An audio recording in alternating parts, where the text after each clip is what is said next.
Hi, I'm Manu Manikam. I'm the head of global sourcing for Asia Pacific. I work for Visa, which is the world's leading company for payment solution.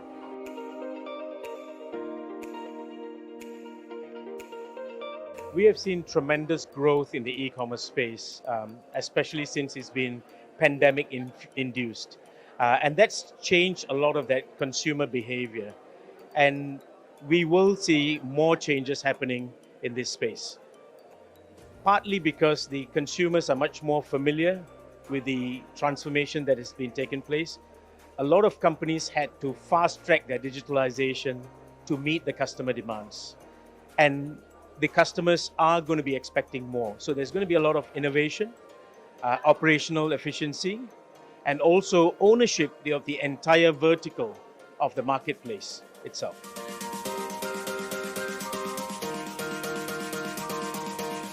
Yes, Visa works with a lot of technology solution providers, and these are key strategic partners for us, and they form key pillars for our success in delivering client value. We need to understand our business requirements, ensure our suppliers' capabilities match those requirements, and we can together deliver success for our clients.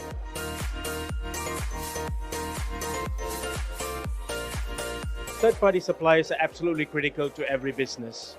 They form the bedrock of the solutions that companies bring to clients, and also for companies to stay alive in today's market. It is such that procurement plays a very important role in the selection and partnership with these suppliers to ensure that there is growth in the business in a sustainable future.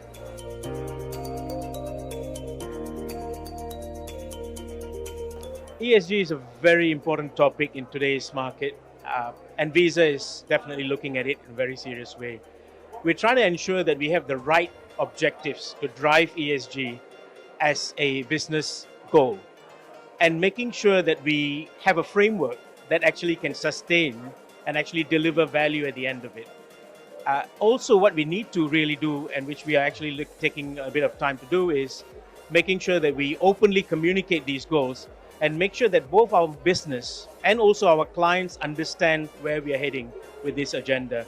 There are some baby steps we are taking right now with our current supply base, but we hope to do more in the coming years.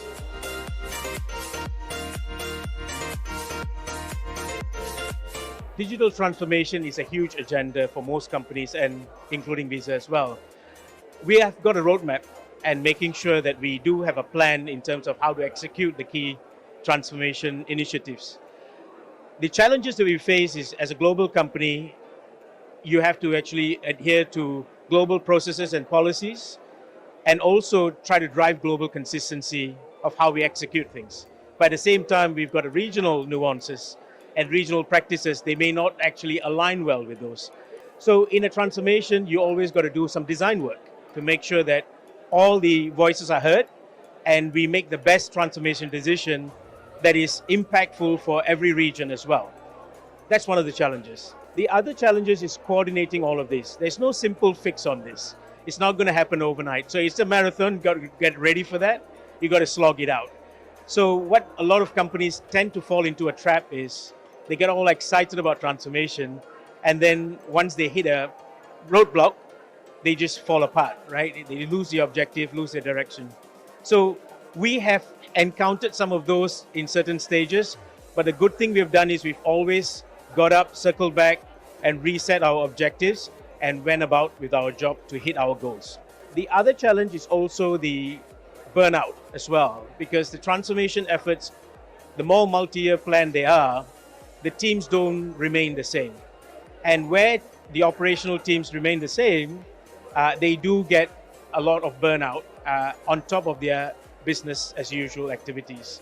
So we got to have an issue to drive leadership skills, to keep team motivated, make sure that they don't give up, and ensure that you are also as leader motivated to drive the goal. So we need to have management support, sponsorship, regular check-ins, and also make sure that if there are challenges that we can't clear, it has to be made visible so that immediate remediation can take place and the transformation can get back on track and be successful.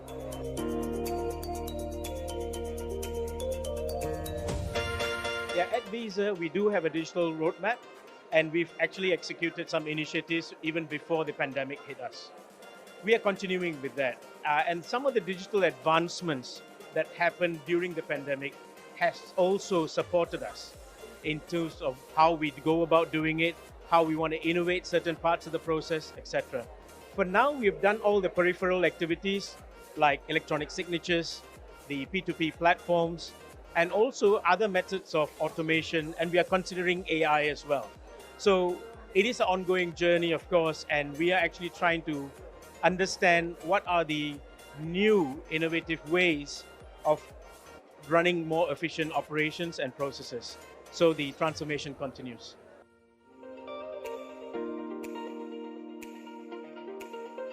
My tip will be the change agent. Embrace change. We are all in it for a common goal. Sometimes the marathon actually takes the toll out of everybody running along. So we got to help each other. Things may change along the way because some of these transformational timelines are over a prolonged period, over a multi-year plan, and it may not remain the same. So we need to be able to flex and be agile to adopt new ways and new methods of doing things. The more up-to-date processes will take us to where we need to be, which is best in class.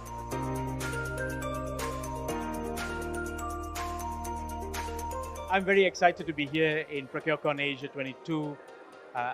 Finally, I'm becoming an active participant of this conference, which is a real honor for me. I'm moderating a panel of extremely well-known professionals in the procurement space, and we're going to discuss about globalization versus localization and how the pandemic has actually disrupted the supply chain and what are the strategies for companies moving forward on a topic that is close to my heart, which is contract lifecycle management. It is very important that businesses realize that every relationship is contract driven. And we got to ensure that we just don't negotiate, sign it, and store it, but we got to make sure that every contract goes through its full life cycle and is given the attention that it needs, because that is what determines the success of a company. So I'm really excited to be here and talking on these important topics.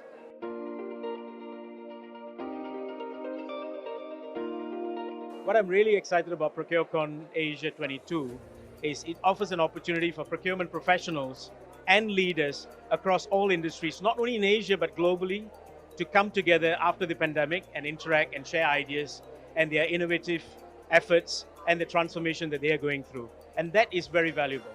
And the second one is also it creates a platform for the entire players and the industry within the ecosystem as well. So we're seeing a lot of suppliers, partners who are coming up with their own innovation in the industry and how procurement professionals and leaders can take their own organization forward in a successful way.